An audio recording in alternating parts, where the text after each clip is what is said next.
Después de un comienzo de vídeo relajante, con el mar y las gaviotas, se puede ver un título de un capítulo. Y este tiene pues unos caracteres. En realidad, aunque se parezcan mucho, hay 3 sistemas de escritura en ese título. El japonés tiene 2 silabarios, que son hiragana y katakana, y también tiene kanjis, que son logogramas de origen chino. Voy a poner aquí las tablas de hiragana y katakana, que como se puede ver en la imagen, tienen los mismos sonidos, porque en realidad son exactamente iguales. Lo que ocurre es que, digamos, el grafema es diferente.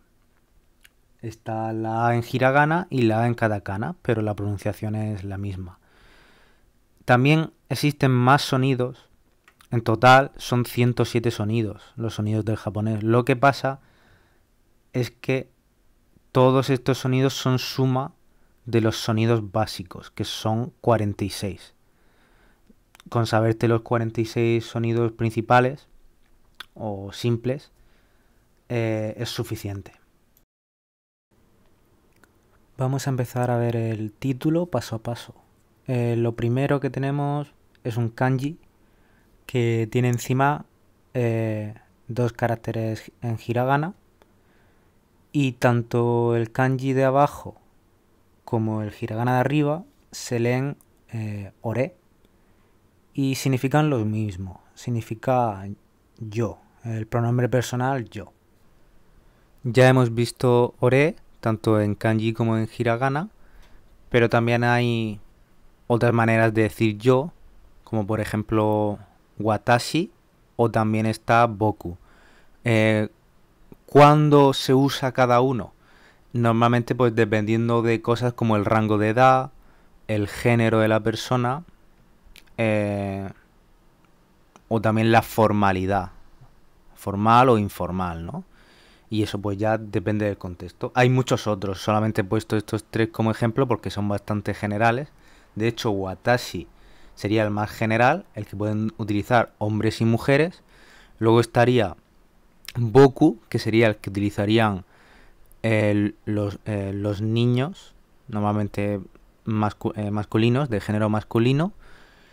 Y luego está ore, que es el que utilizarían los adultos masculinos, también de género masculino.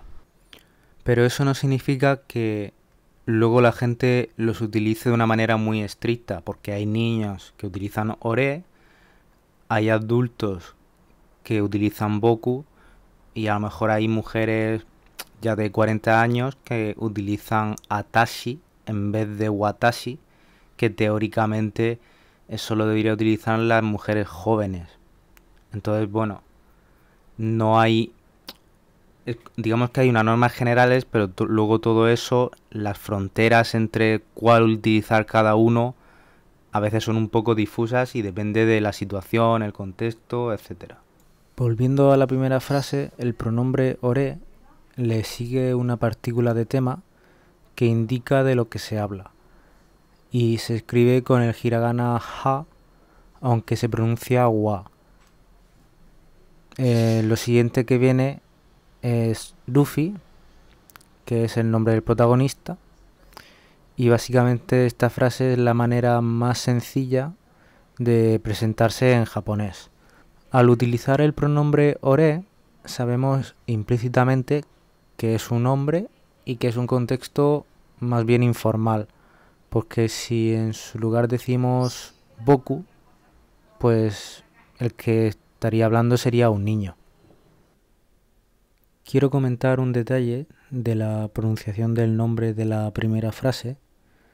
Yo he dicho Luffy, pero transcrito se escribe Luffy. En japonés hay una fila en los silabarios para la consonante R, pero no para la consonante L. La pronunciación de esa R es un poco especial.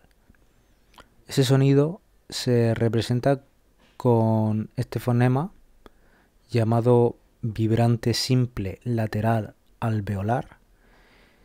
Y bueno, el japonés tiene un único fonema líquido que tiene tanto características de consonantes laterales como de consonantes vibrantes.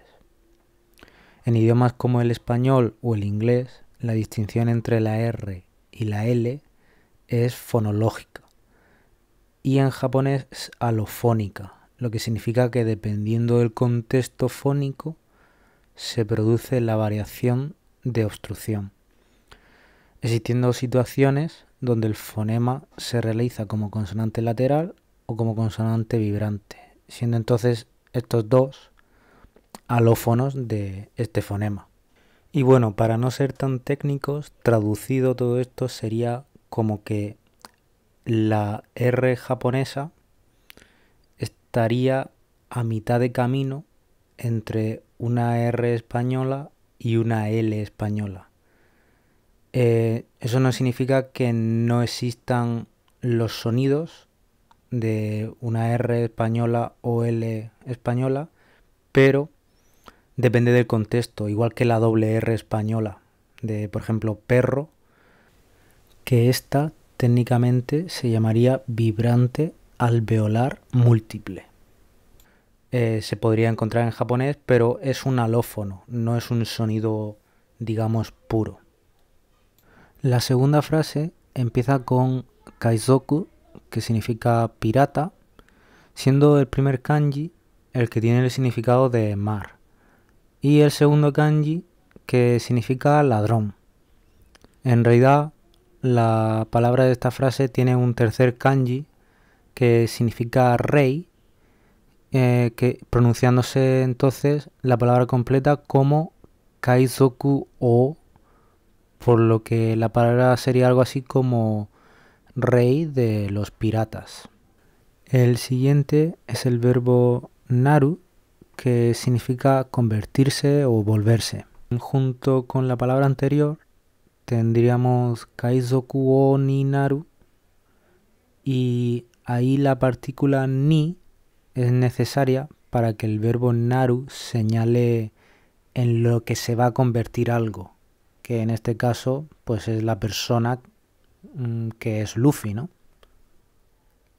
La última parte de la frase es otoko, que significa hombre, y también tenemos da, que es el verbo ser, pero en la forma informal.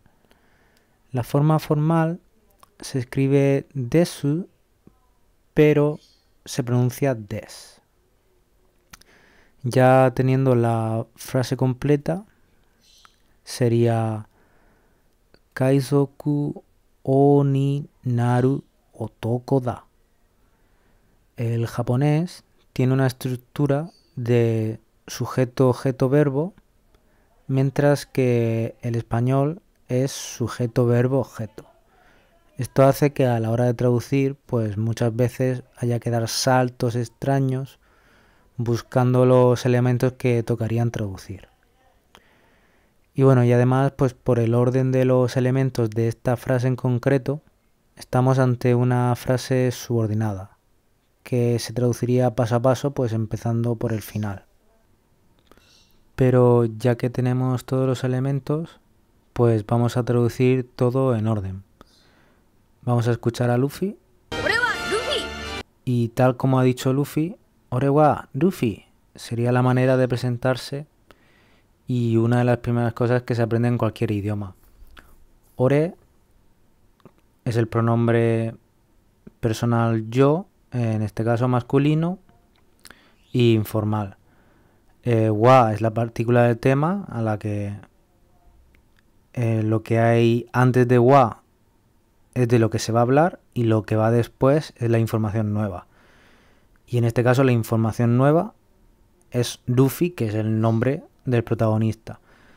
Antes he mencionado que está el verbo ser, que es des o da, pero en este caso ni siquiera se muestra porque es un contexto informal y entonces pues no hace falta. Traduciéndose entonces la frase como yo soy Luffy, simplemente.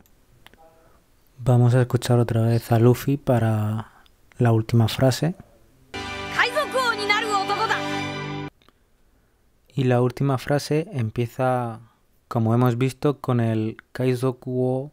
Lo que ocurre es que, como hemos dicho, tenemos que empezar por el final, desde Otoko, que significa hombre, y está unido con Kaizoku o, que es rey de los piratas, y por el Ninaru, que es el verbo llegar a ser o convertirse.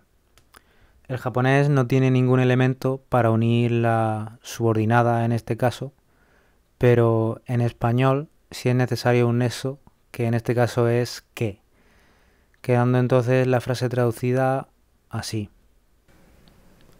soy el hombre que se convertirá en el rey de los piratas, o el hombre que será el rey de los piratas, valdrían las dos.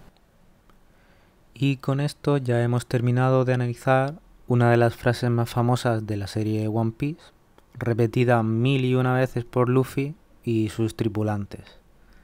Espero que para los fans de la serie que no sepan japonés, pues les guste y parezca curioso, y para los que están estudiando japonés, pues les sirva de algo lo que he contado.